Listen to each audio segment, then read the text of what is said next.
atong topic karon mao kining Sabat o pagsimba. Kay para makasabot kita kung unsa ang buot ipasabot niini. So unsa man ning Sabat? Kining Sabat sa Hebro Shabbat. Nga ang buot ipasabot niini rest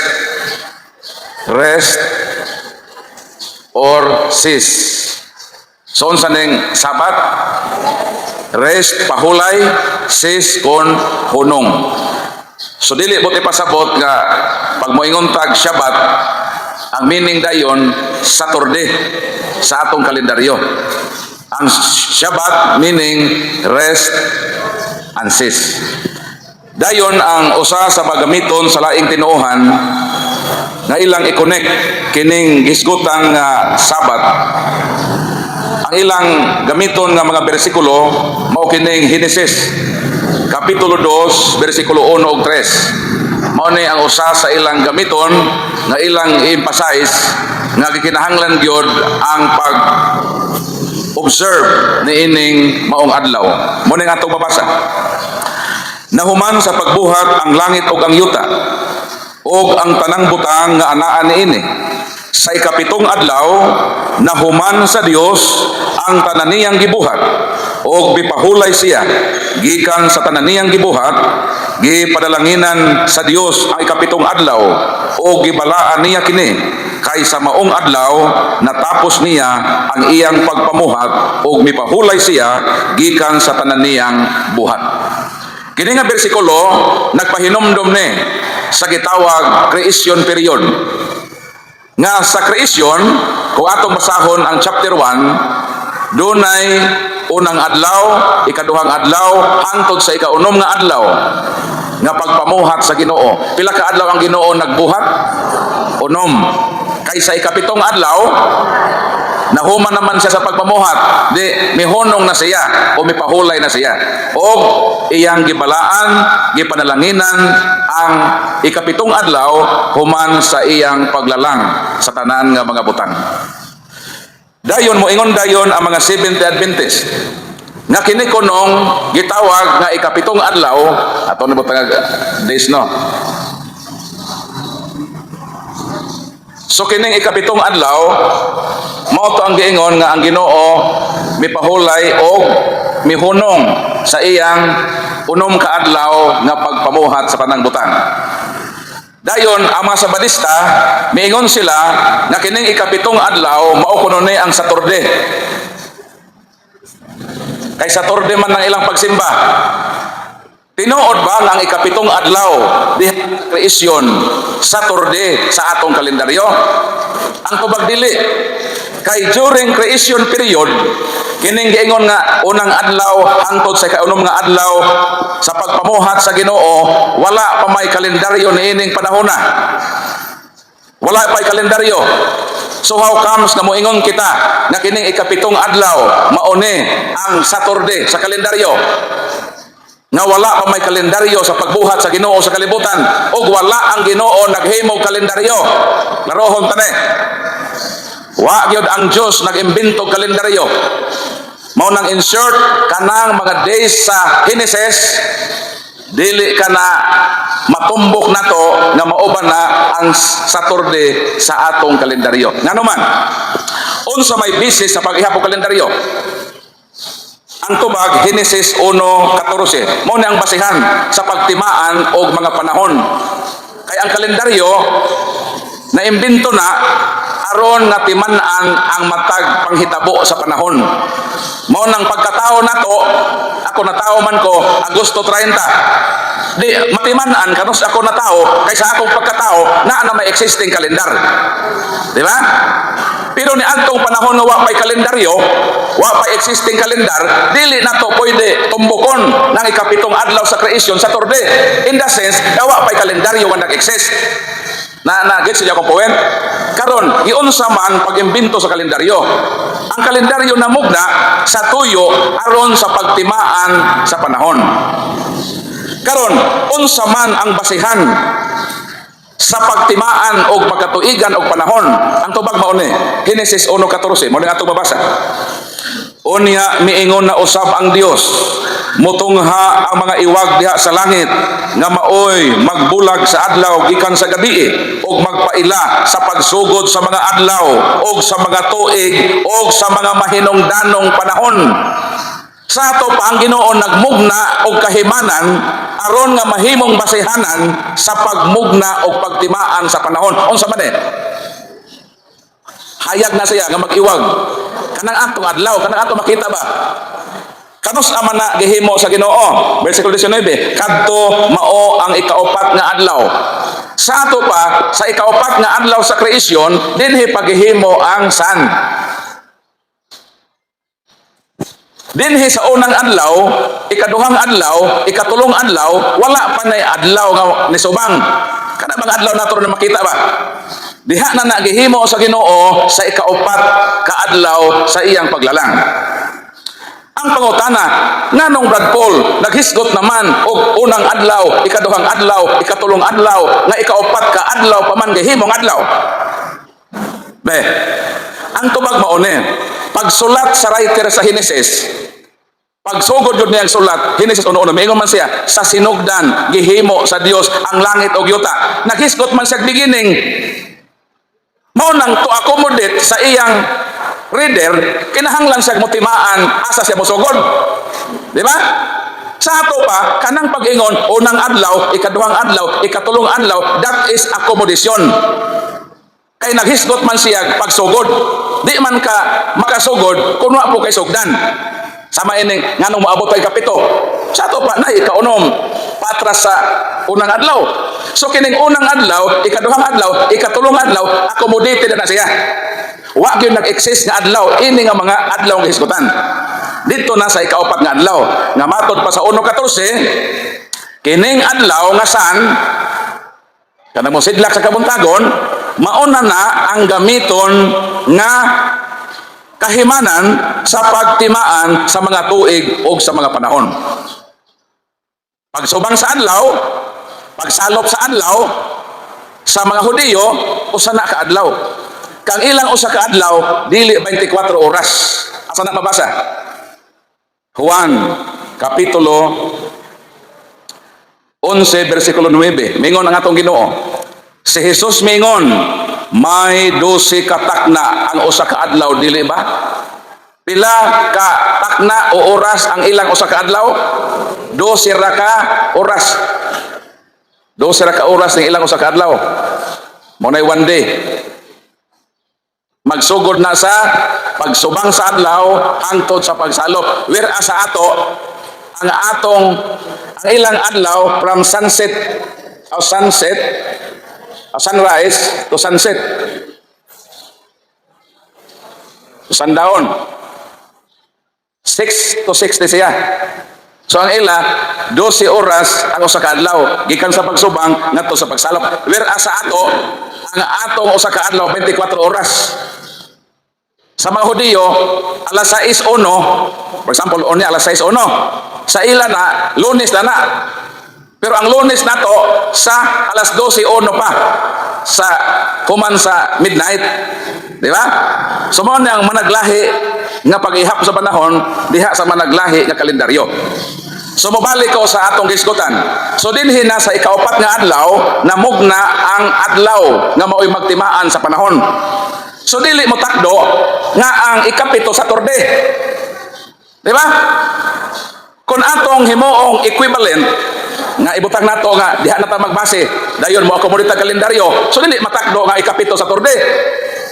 Ibutang nato lang ato lang tinambanon. So naa na ang adlaw. Unsa may unang adlaw sa tong kalendaryo karon? Domingo. So ibutang nato ni Domingo, Lunes, Martes, so dili Sabado. Kung ato lang nang tinambanon nga di gyud posible nga kining ikapito diri mao nang Saturday sa atong kalendaryo. In the sense nga wala pay adlaw sa una, ikaduha ug ikatulo. Kanos aman gihimo ang tao? Dinhi sa ikaunom. Sa ikaunom ka adlaw gihimo ang tao. Sa ato pa pagka ikapito unsa man ni sa tao? Mao nang unang adlaw sa tao. Di ba? Kay gibuhat sa Ginoo ang tao, ikaunom ang adlaw. Sa ato pa, kung ato ning sabton nga literal nga 6 days, sama sa pagsabot sa mga Sabadista, buti pa sabot, nga kay ang tao gimugna man sa ikaunom nga adlaw, sa ato pa, ang ikapito ka adlaw, ang unang adlaw sa tao. Kung moingon sila ng ikapito, Sabado, unsa may unang adlaw sa tao?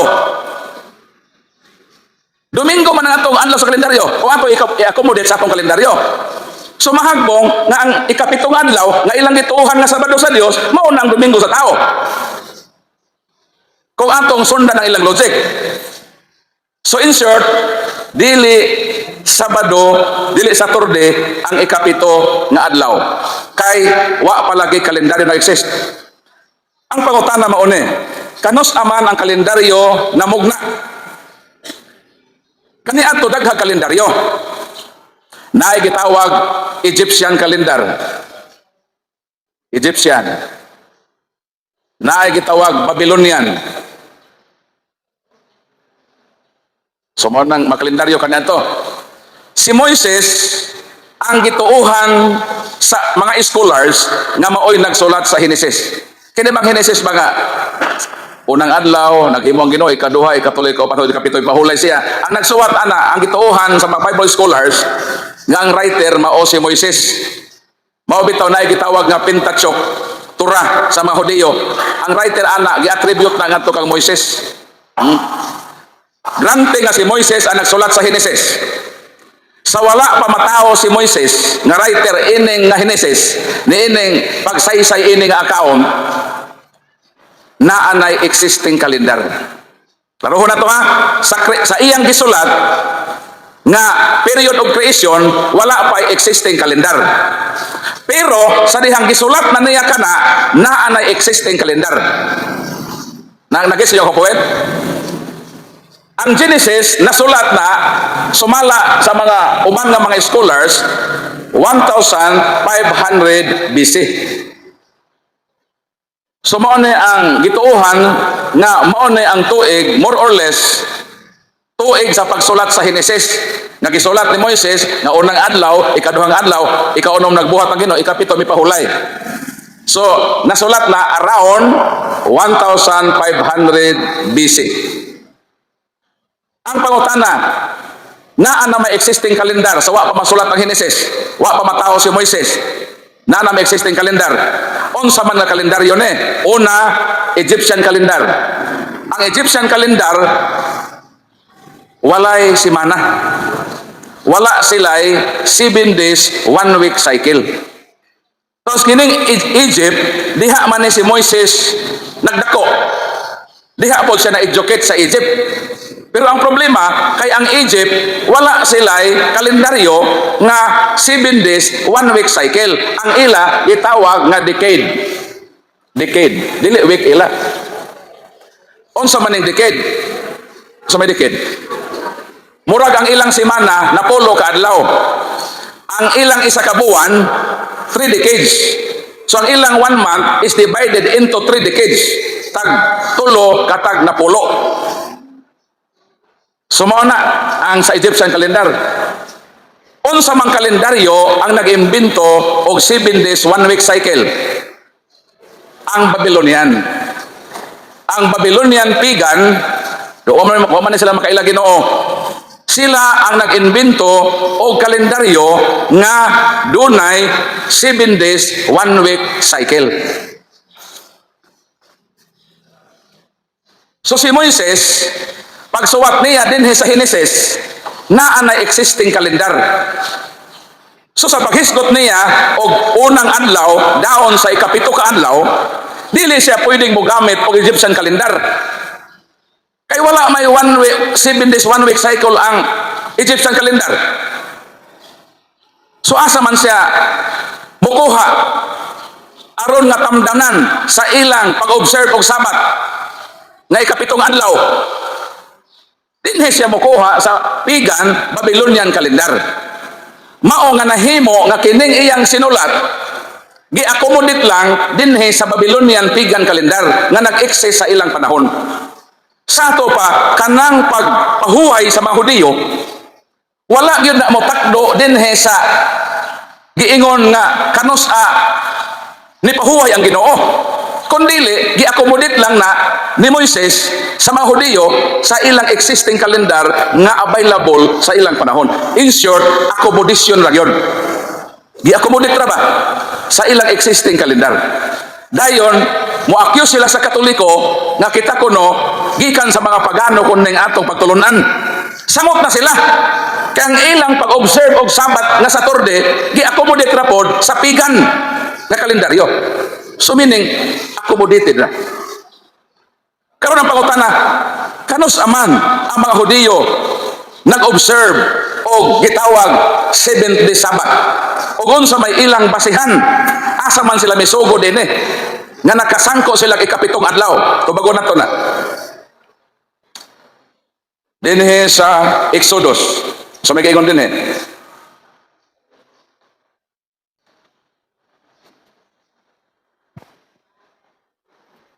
Ang Ginoo Exodus 16:4 hangtod 5, kama 24 hangtod 26. So may kaigon din Ang Ginoo miingon kang Moises, magpaulan akog pagkaon alang kaninyong tanan. So mo na tong mana nga gipaulan sa Ginoo.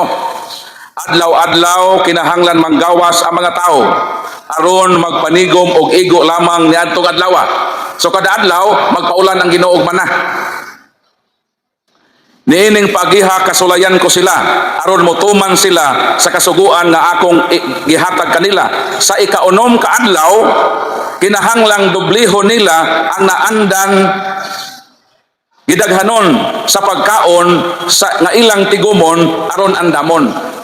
So pagpaulan sa Ginoo og mana sa ikaunom nga adlaw sa iyang pagpaulan, gisugo ang mga Hudiyo nga dubliho nilang ilang kuhaon. Kay ugma di na sila manguha og mana, meaning mupahuway na sila pagkaugma. Mahuman na ang ilang wa na poy mana nga maulan ugma. Kay unsa man day pagkaugma? 24 hangtod 26. Sumala sa gisugo ni Moises ang salin gitaguan nila alang sa sunod nga adlaw, apan wala kini madaot ug wala ulura. Si Moises mingon, kan-a kini karong adlaw, kay karon adlaw sa pahulay nagigahin alang sa Ginoo, ug dili ka makita og makaon dito sa gawas. 26. Magtigom kamo niini sulod sa unom ka adlaw, apan sa ikapito ka adlaw mong adlaw sa pahulay wala kamoy makuha. Ang pangutana, asa day may base si Moises nga nakasangko sila pito ka adlaw? Kadtong pag-ulan sa mana. Ang mana adlaw-adlaw nga magpaulan ng Ginoo. So gikan sa pag-ulan ni adtong mana, mukaon sila og unom ka adlaw, manguha sila mana kada adlaw. Sa ikaunom ka adlaw, magtipig sila og mana nga ilang makonsum sunod nga adlaw. Kay ugmang adlaw mauna ang ikapito nga adlaw. So meaning, ang pagsugod di ay, nganong nisangkog ikapito, kay na ay kasaysayan o panghitabo, asa sila mo sugod pag-ihap. Di sugod sila pag-ihap, ni adtong unom ka adlaw, nga pag-ulan og mana, ug nakaabot sila sa ikapitong adlaw, nga ilang gi-recognize nga adlaw ipapahulay kon Sabat. Dayon, paghitabo naman ang paghitabo kinahanglan man timanaan sa kalendaryo. Dayon, ang existing kalendaryo man sa Babylonia. Mauna nga nahitabo nga ang 7th day Shabbat sa mga Hudiyo sa panahon ni Moises gi-accommodate sa pagan existing kalendar nga dunay 7 days 1 week cycle, instead nga mobase sila sa Egyptian nga walay 1 week 7 days system sa ilang kalendaryo. Nasabtan ko ninyo? Nagis akong point. So ang masabadista mo ingon nga kining pag-observe og Sabat matod nila gibase sa Exodus kapitulo 20 bersikulo 8 hangtod sa 10. Hinumdumi ang adlaw nga igpapahulay og ilha kini nga balaan. Nagsugo ang Ginoo nga ang iyang katawhan sa Israel maghandom sila og adlaw sa pahulay, gitawag day of rest sa Hebrew Shabbat. magtrabaho kamo. Pero asa man tamo basa ining moabot tag ikapito? Matod sa bersikulo 10, magtrabaho kamo sulod sa 6 ka adlaw. O sa ikapitong adlaw, mao ang adlaw nga igpapahulay. Ang pangutana, asa man ta mosugod kung mo ihap kay kapito? Kaysa ako nang gingon, di ta makaabot o ikapito. Kung watay basihan nga una, mulit sa data count ikapito, di ta mosugod og 1 to 300 sa 6. Before ka makaabot sa 7, automatically nga dunay nag-una nga mga days. Ang pangutana, dinhi sa 10 commandments, nganong nakaabot man sila ni anang giingon ay kapitong adlaw, asa man sila ana nagsugod? Iklaro ba ya sa sugo sa Ginoo? Magtrabaho ka og 6 ka adlaw. Sa ato ba, dili ka pwede mo pahuway sa kapito kung wa kay 6 ka adlaw nga trabaho. Trabaho sa 6 ka adlaw. Adi sir ka mo pahuway. Karon si Adan ni trabaho di ay. Si Adan ika-6 nga adlaw gibuhat. Pagkaugma, ikapitong adlaw, mao na ang gitawag na pahulay sa Ginoo. Buti pasabot, ang unang adlaw ni Adan ay kapitong nga pahulay, wa siya mo trabaho, di pahuway sa ditso. Whereas ang sugo na gingon, magtrabaho ka. Sa ato pa, kanang 10 commandments, dili applicable kang Adan. Kaya wa man siya magtrabaho, ditso man siya pahuway. Ako niya kong puwet. Ang pangutana, giunsa man sa mga Sabadista nga Saturday man ang ilang Sabat, mao na ang gihimo sa mga Sabadista. Paminawa ko rin ha, naon sa pagkahitabo nga kining 10 commandments na himong Saturday nila. Anen, mubasa sila bersikulo. Basahon sa nga bersikulo ha, ako ni balikon para makasabot mo. Magtrabaho kamo sulod sa 6 ka adlaw, apan sa ikapito mao ang adlaw igpapahulay. Pag human nilag basa ini, tanaw na sila kalendaryo. Uy, ikapito man na ang Saturday. Gibiyaan nila ang Bible. Miditso kalendaryo sa mapagano. Nag-ingon ba ang natong nabasa? Magtrabaho kamo sa 6 ka adlaw, apan sa ikapitong adlaw sa kalendaryo sa semana? Nag-ingon wala. Ngano ba itong mga kalendaryo? Kung nag-ingon din Kitang magkatoliko, ilat ang tumutumuan nga nagdugang-dugang sa Bible. Ngano mo direct man ka kalendaryo, nga wa man mag-ingon ang mabasa nga magtrabaho ka sa 6 ka adlaw. Mo pahulay ka sa ikapitong adlaw sa semana sa kalendaryo, wa man mag-ingon din ngano medit sa mga kalendaryo sa pagano. Lami kasab ani mga Sabadista ba? Wa mag-ingon ang Bible. Ang konteksto din sa Bible nga ang ikapitong adlaw di na moabot kung way 6 days, 6 working days. Sa ato pa, mo start sa ata sa working days. Adesir ta mo abot sa ikapito. Ang pangutana, unsa man ang working days, i-contextualize nato ang balaod kay wa man mag-ingon din nga ikapitong adlaw sa semana sa kalendaryo. Wa man nag-ingon. Kamo ra may nagbutbuot sa Sabadista. Pagbasa dito kalendaryo sa pagano. Inyong gipunan ang balaod sa Bible. Ang giingon sa Bible, trabaho ug 6 ka adlaw. Human sa imong 6 days working, mao pang ikapito. Ang pangutan na, kanos aman ito sa trabaho? Kanos aman mag-start ang working day? Lunes, Martes, Miyerkules, Huwebes, Biyernes, Sabado. Ang 6 working days mag-start sa Lunes, mahuman sa Sabado, kung sa may kapito. Domingo, di sakto ang Katoliko. Kita ang nakatuman kung atong i-contextualize ang balaod sa Ginoo. Nasayop ang mga Sabadista kay wa mag-ingon ang Bible nga magpahulay mo sa ikapitong adlaw sa semana sa kalendaryo. Sila ra nagbot-buot nga pag humagbasa, mutan-aw tayo kalendaryo sa pagano. Dahil kita akusahan, nakita ko no ang nagbase sa pagano nga sila man nagbisapigan. Ang pangutana maune. Ingon dahil ang mga Sabadista, dili manggod brad. Kay kami manggod, nagbantay mi sa adlaw ikapito, kay paghandom man na namo. Gihandom man namo brad, katong paglalang sa Ginoo sa kalibutan. nga ang Ginoo unom ka adlaw nga mibuhat, gikan sa unang adlaw antod sa ikaunom mipahuway sa ikapito. Mao nga kami pod mopahuway pod mi sa ikapito. Wa matay problema ana. Kami pahuway sa ikapito. Pero among pagpahuway ikapito human sa 6 days working days. Ang sayo pila maon kay kalendaryo lagi lang gibasihan sa pagano. Whereas dili kay wa na kayo ng Bible. I-contextualize lang nato.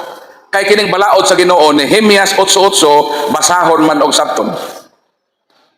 So ngano man nakaron ang mga Hudiyo ang ilang Shabbat sa Saturday man. O nganong kitang mga Kristiyanos ang atong rest day matod sa atong CCC. CCC number 2175. Sunday fulfillment of the Sabbath. Up to asan ito basahon? Hangtod ni sa from 2168 up to 2195. So mo na nahisgot nga ang Sunday maong rest day sa mga Kristiyanos. So meaning ang atong adlaw nga mapahulay ta Domingo. So nganong Domingo man, nganong lahi man ta sa mga Hudiyo nga Saturday man ang ila, nganong Sunday man ta. So mo na atong i-resolve karon. Ang mga Hudiyo nganong ang ila Saturday. Deuteronomio 5:15 mo na ang rason nganong ang ilang pag-celebrate gitawag Sabado sa mga Hudiyo. Deuteronomio 5:15. Hinumdumin ninyo nga mga ulipon kamo dito sa Ehipto.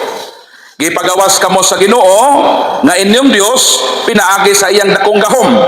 Tungod niini, ang sa rason di ay? Tungod niini, gisugo ko kamo nga magtamod sa adlawng igpapahulay. Unsa dang essence? Unsa ang essence? Nganong ang mga Hudiyo magbantay sila sa adlawng igpapahulay? Unsa dang ilang basis? Sa unsa di ay nakaangkor?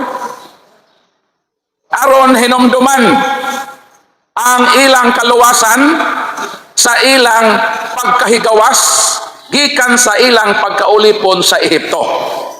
Busa ang mga Hudiyo, obligado sila nga magtamod og Sabat to remember sa liberasyon o kagawasan na ilang naangkon sa pagluwas sa Ginoo nila sa pagkaulipon sa Egypt.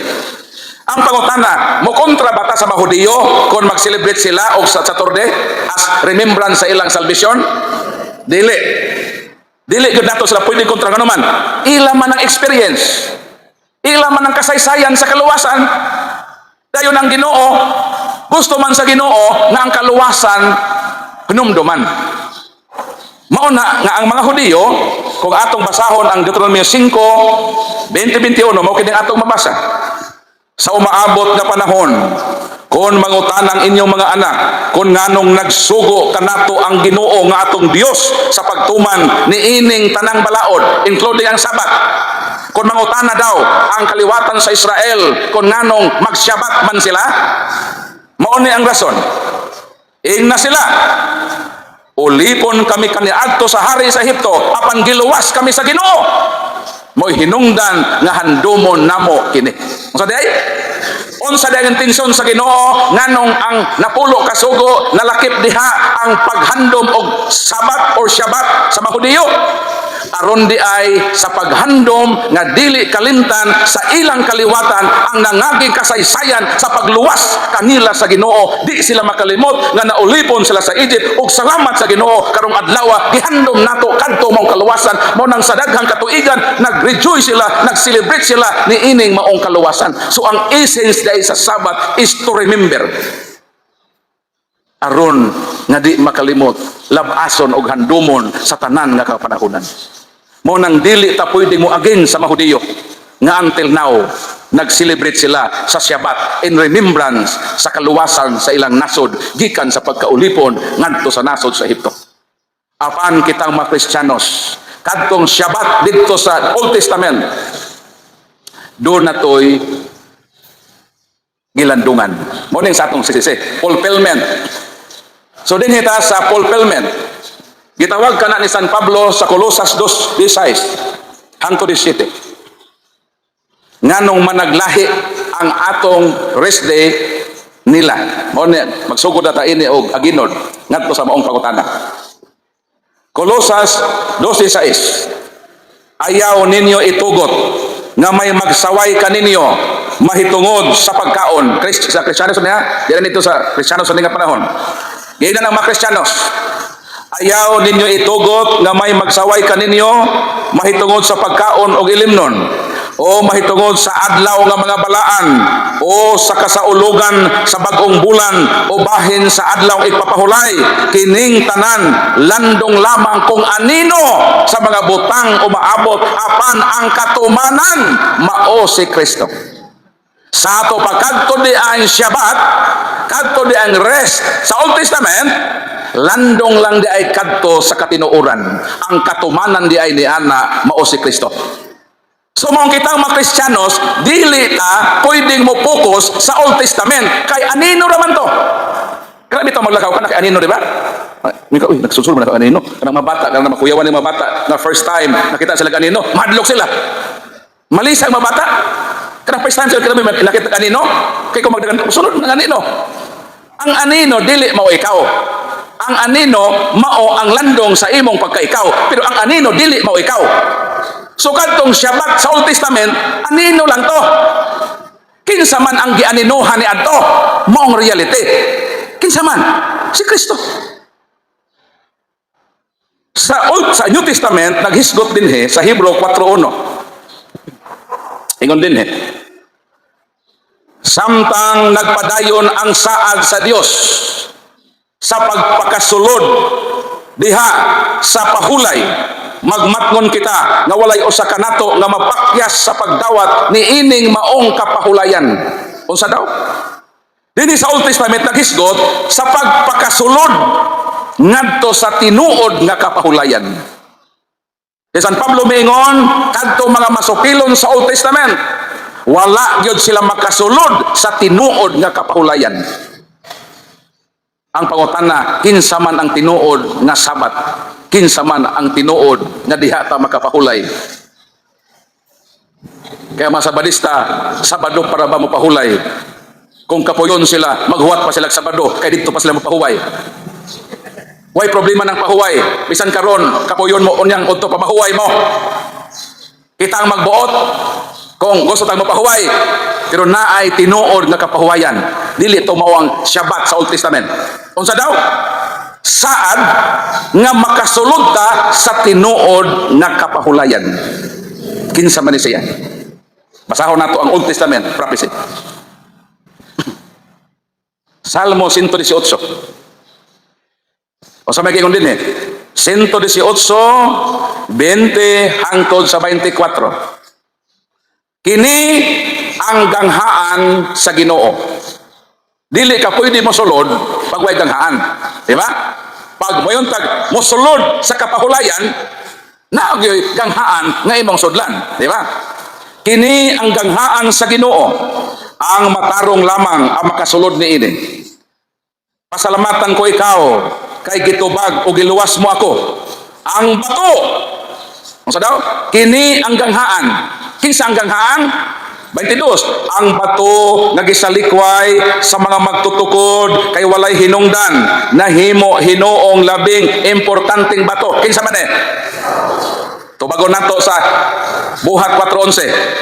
Kinsa man tong bato nga gisalikway nga mauto ang ganghaan nga diin kita mosulod? Buhat 4:11. Si Jesus mao ang gihisgutan sa kasulatan. So kadtong gibasa nako sa Salmo 118 nga bago lang nga mao ang ganghaan nga maong bato, matod ni sa mga apostol, si Jesus mao ang gihisgutan sa kasulatan sa pag-ingon, ang bato nga gisalikway ninyo mga magtutukod og ay nahimo hinuon nga labing mahinungdanong bato. So in short, katong gibasa nato sa Salmo 118, balikon nako, kini ang ganghaan sa Ginoo, ang matarong lamang ang makasulod niini. Kinsa siya? Ang bato nga gisalikway, dili si bato nga senador nga nakadaog. Ang bato nga gisalikway sa magtutukod kay walay hinungdan na himo hinuon nga labing importanteng bato si Kristo ni. 23:24 buhat kini sa Ginoo o katingalahan kaayo, mao kini ang adlaw nga hinumduman nato ang pagluwas sa Ginoo kanato maglipay ug magmaya kita niini. Sa ato pa naa di ay bag-ong adlaw nga gihimo sa Ginoo. This is the day that the Lord has made. Let us rejoice and be glad in it. Unsa man ning adlaw? Nga kini nga adlaw related sa bato nga si Kristo. Ang manluluwas miingon ang balang kasulatan, mao kini ang adlaw nga hinumduman nato ang pagluwas sa Ginoo nato, dili itong paggawas o kaluwasan sa Egypt, kundili ang kaluwasan nagipabuhagay sa Ginoo. Mauna ang hinumduman sa mga Kristiyanos, dili na ta magsiyabat in remembrance sa pagkaliberate sa Egypt, kundili ang handumo na sa may luwas sa Ginoo, ang kaluwasan na nagihimo sa Ginoo. Ug miingon ang kasulatan, mauni ang adlaw nga maghandom ta sa atong kaluwasan. Mo nang lahi na ang atong remembrance as Christian. Nakapokus na ta kang Kristo. So sakto ang Kolosas nga kadto di ang ipapahulay landong lang ug ang katumanan di ay niadto mao si Kristo. Palakpakan nato ang Ginoo. Unsa si Kristo? Ganghaan. Miangkon ba si Kristo nga siyang ganghaan? Juan kapitulo 10 bersikulo 7 ug ngadto sa 9. Busa miingon sa Jesus, sultihan ko kamo, ako ang pultahan sa mga karnero. Versikulo 9, ako ang pultahan, ang musulod agi kanako maluwas. Kinsa di ay ang pultahan? Ang saan nga makasulod kita ngadto sa tinuod nga kapahulayan, si Kristo di ay ang ganghaan na kitang mga Kristiyanos musulod sa bag-o nga natad sa pagpahulay diha ni Kristo, kay si Kristo ang tinuod nga Syabat. Makapahulay kita kang Kristo ug giangkon na ni Jesus nga siya ang tinuod nga kapahulayan sa atong kalag. Mateo kapitulo 11 bersikulo 28 sa magiingon sa Ginoo, duol kamo kanako kamong tanan nga gikapuyan o gibug-atan sa inyong palasanon o papahulayon ko kamo. Ang pangutana, kinsa di ay ang tinuod nga Sabat? Si Kristo. Diha lang kang Kristo tinuod nga makapahulay ang atong kalag. Mao bitaw si San Agustin miingon, our hearts are restless until they rest in you.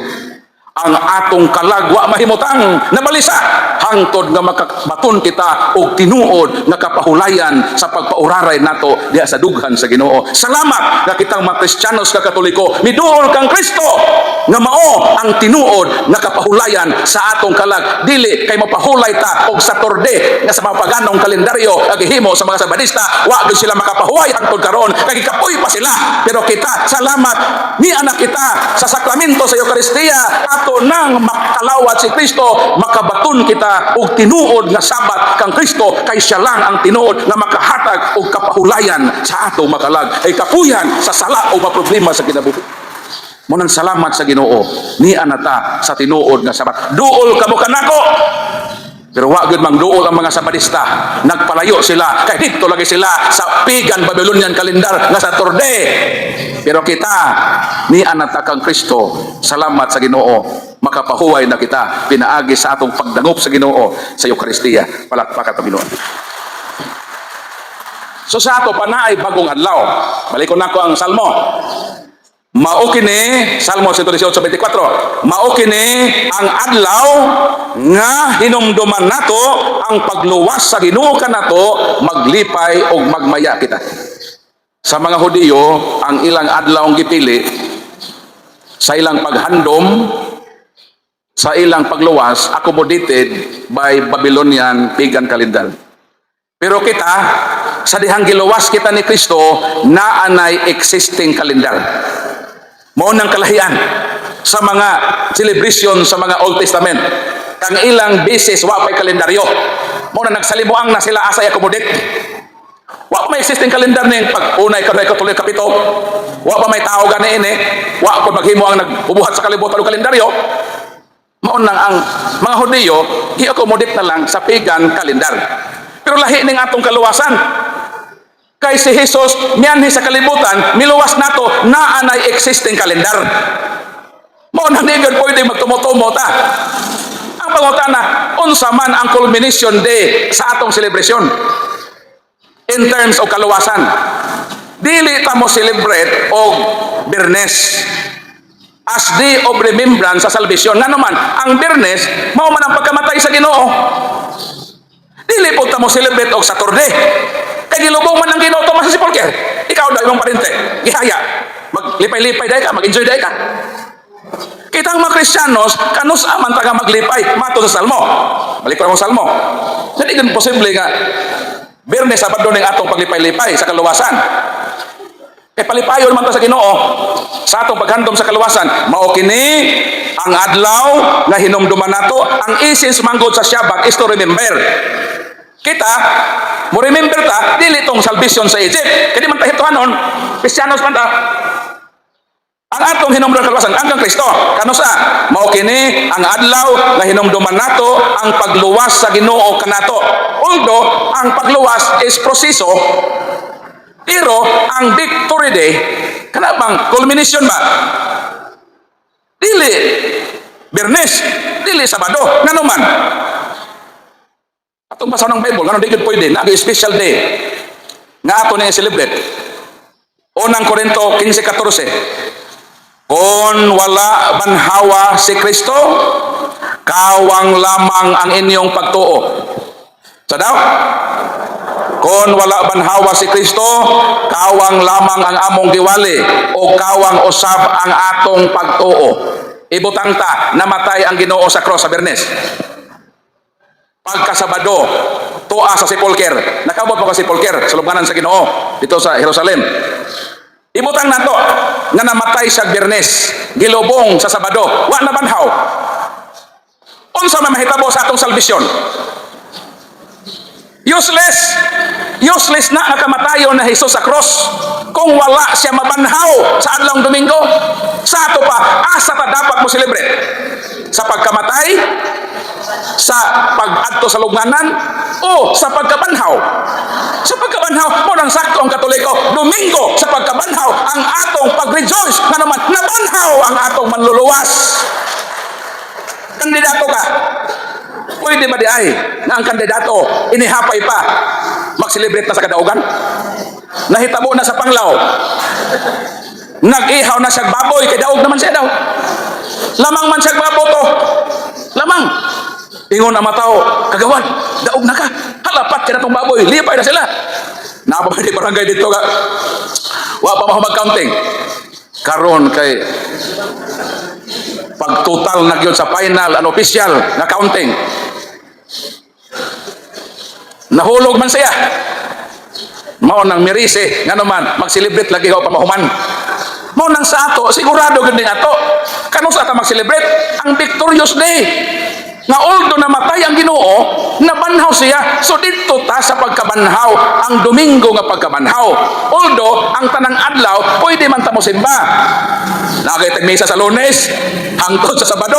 Pero ang atong katibuk-an isip Kristiyanos, mao na ang Sunday. Nga naman, mao man na ang pagpahigawas kanato sa Ginoo sa salag kamatayon. Ang Israel, ang ilang gi-celebrate ang pagkagawas sa pagkaulipon ni Pero. Kinsa si Pero ganito? Pero mao ang great Satan. Siya ba yung simboluhan kay typology naman gud ni? Katong nahitabo sa Old Testament, si Pero nag-symbolize kang Satanas na nag-ulipon nato sa taas na panahon. Ang Dios gipagawas sila sa kamot ni Pero. Kita usab gipahigawas sa Dios pinaagi kang Kristo gipahigawas kita sa yawa nga nag-ulipon nato. Ang mga Hudiyo mag-celebrate sa kagawasan sa Ehipto. Kita mag-celebrate sa kagawasan ni Jesus nga gihatag nato kagawasan gikan sa sala ug kamatayon. Mao na nga lahi ang ilang celebration, lahi ang ato kang ilang paghanduman sa Egypt, ang ato paghanduman kang Kristo nga maong nagtubos nato, nagpahigawas ka nato sa pagkaulipon sa yawa. Mao na ang ato Domingo sa pagkabanhaw. Every Sunday maghandom ta, magmisa ta. Kanong sa may nasa misa? Do this in memory of me. Di ba mo manay sa Sabat? 5:15. Hinumdumin ninyo nga naulipon kamo tungod ni ini maghandom kamo sa adlaw ko pakulay. Remember sila. Kung sa puy ato, buhata kini sa paghandom kanako. So kita magmisa ta pirme. Kada Domingo magkatiling banong ta sa pagmisa aron handumo nato ang atong manuluwas. Sumaon na kita Domingo na ang atong celebration. Kay nga naman kadtong sa Old Testament landong lang to. Ang reality kining gihimo nato na Katoliko. Palakpakan nato Ginoo. Sumaon na naagyod kay katilimbanon nga pagsimba. Og ang pagsimba kinahanglan gyud ganaay halad. Ang worship sa Old Testament naagyoy i-offer. Dinhi sa atong worship sa New Testament naapoy sakripisyo halad. Ang Ginoo dili na siya modawat og halad nga hayop